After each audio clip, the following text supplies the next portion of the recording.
मारो इसे और मारो इसे, ये इसी लायक है। अरे मारो यार। सरपंच जी, कालिया को चोरी करते हुए हम सब ने रंगे हाथ पकड़ा है। अब इसे गांव से बाहर निकाल देने में ही हम सबकी भलाई है। तो देर किस बात की है, अभी इसे धक्के मार के इस गांव के बाहर का रास्ता दिखा दो।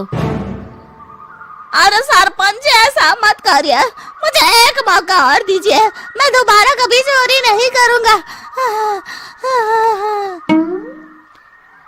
लेकिन गांव वाले उसकी एक नहीं सुनते और उसे मार मार के गांव की सीमा के बाहर निकाल देते हैं। मेरी कमर दर्द के मारे मेरी जान निकली जा रही है। कमबख्तों ने जम के धुलाई की है मेरी। अरे भगवान करे इनके गांव में भूचाल आ जाए, धरती फट जाए और सब गांव वाले उसमें समा जाए। चलते चलते कालिया जंगल में पहुंच जाता है।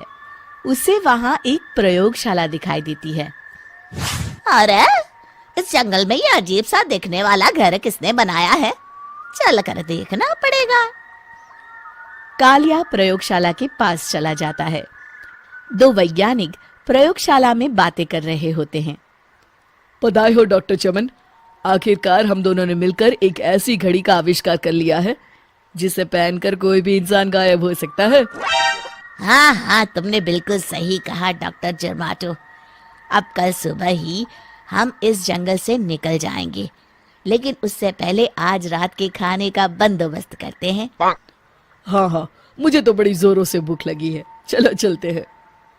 दोनों वैज्ञानिक वहां से चले जाते हैं। उनके जाते ही कालिया प्रयोगशाला में दाखिल होता है। अच्छा तो ये बात है।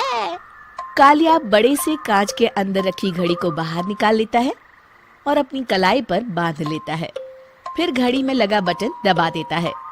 कालिया को एक जोरदार झटका लगता है।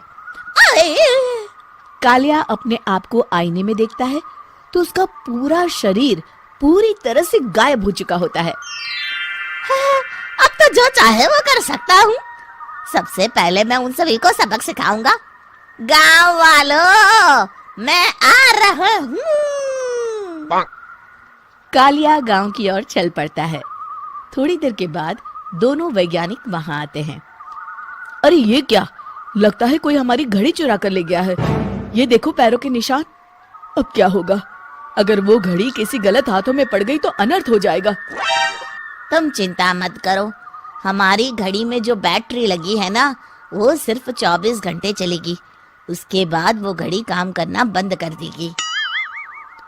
उधर दूसरी तरफ गांव में सरपंच अपने घर में सो रहा होता है। तभी एक आहट से उसकी नींद खुल जाती है।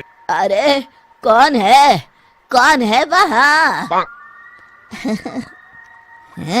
बड़े मजे से सो रहा है, आज मैं तुझे नहीं छोड़ूंगा। कालिया पास में पड़ा डंडा उठाकर सरपंच की पिटाई शुरू कर देता है। ये ले और ये ले, इसी लायक है, ले। आप मर गए।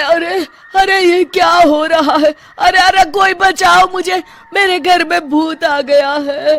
सही कहा, मैं भूत ही तो हूँ, ये ले। अरे भूत जी, मैंने आपका क्या बिगाड़ा है, मुझे छोड़ दीजिए। आपको क्या चाहिए? तेरे घर में जितना भी पैसा है ना, मुझे ला कर दे दे, तब मैं तुझे छोड़ दूंगा और यहाँ से चला जाऊंगा। सरपंच अपनी तिजोरी से पैसे निकालकर एक बड़े कपड़े में बांधकर जमीन पर रख देता है और कालिया वो सारा पैसा ले।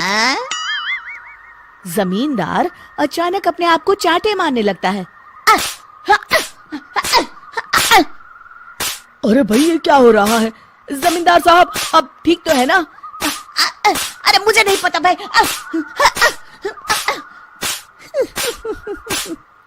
अरे मर गए रे, ये तो पक्का किसी भूत प्रेत का काम है।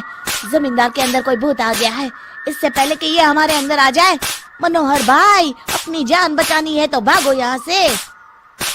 ये क्या? अरे बाप रे बाप, मुझे तो भूतों से बड़ा डर लगता है। मैं तो चला यहाँ से। अगली सुबह इस घटना से पूरे गांव में दहशत फैल जाती है। सभी गांव वाले आपस में बात करने लगते हैं। अरे भाई, पता नहीं कहां से हमारे गांव में एक भूत आ गया है। उसने कल रात को सरपंच और जमींदार की खूब पिटाई की और उनके सारे पैसे भी लेकर चला गया। हाँ भाई हाँ, ये भूत तो मुझे बड़ा अजीब लगता है। मेरी समझ में नहीं आता कि भूत उन पैसों का करेगा क्या। अरे तेल में पकोड़े बना के तलेगा, बेवकूफ। इस बात की चिंता करके कहीं वो भूत हमारे घर में ना आ जाए। तुम बिल्कुल सही कह रहे हो आर्या, मैं भी इसी बात से घबरा रहा हूँ। अच्छा, अब मैं अपने घर जा रहा हूँ, तुम सब भी अपने अपने घर चले जाओ। उस भूत का कोई भरोसा नहीं है। हाँ। तीनों वहां से चले जाते हैं। दूसरी तरफ कालिया सारे पैसों को एक खंडर में छुपा देता है। इतने सारे रुपए तो मैंने अपनी पूरी जिंदगी में एक साथ कभी नहीं देखे। इस तरह कुछ दिनों में मैं अमीर बन जाऊंगा। आज मैं उस मोटे बब्बन को अपना शिकार बनाऊंगा। सुना है दहेज में बहुत सारे पैसे और गहने मिले हैं उसे। रात होते ही कालिया बब्बन के घर में घुस जाता है। हाँ, मिल गई तिजोरी। अब जल्दी से इसे खोलकर सारे पैसे निकाल लेता हूँ। अरे खुल जा, खुल जा। खुल गई। कालिया पैसे थैले में भर ही रहा था कि तभी बब्बन उसके बगल में आकर खड़ा हो जाता है। भाई क्या कर रहा है हाँ? अरे हट। अरे तेरी इतनी हिम्मत, मैं तेरे सामने खड़ा हूँ और तू फिर भी मेरी तिजोरी से पैसे चुरा रहा है। अरे मैं तो गायब हूँ, तू मुझे कैसे देख रहा है? कालिया अपनी घड़ी को देखता है। अरे इसे क्या हो गया है? हाय, लगता है बैटरी खत्म हो गई। अच्छा, तो आज मैं तेरी बैटरी अच्छे से चार्ज कर देता हूँ। अरे भाग्यवान, जरा खड़े होते हैं। अच्छा, तो तू वो भूत है। मुझे माफ कर दीजिए सरपंच जी, मैं आपके और जमींदार जी के सारे पैसे लौटा दूंगा और आज ही हमेशा के लिए ये गांव छोड़कर चला जाऊंगा। शिक्षा, बुराई ज्यादा दिन की मेहमान नहीं होती, एक दिन उसका अंत हो ही जाता है।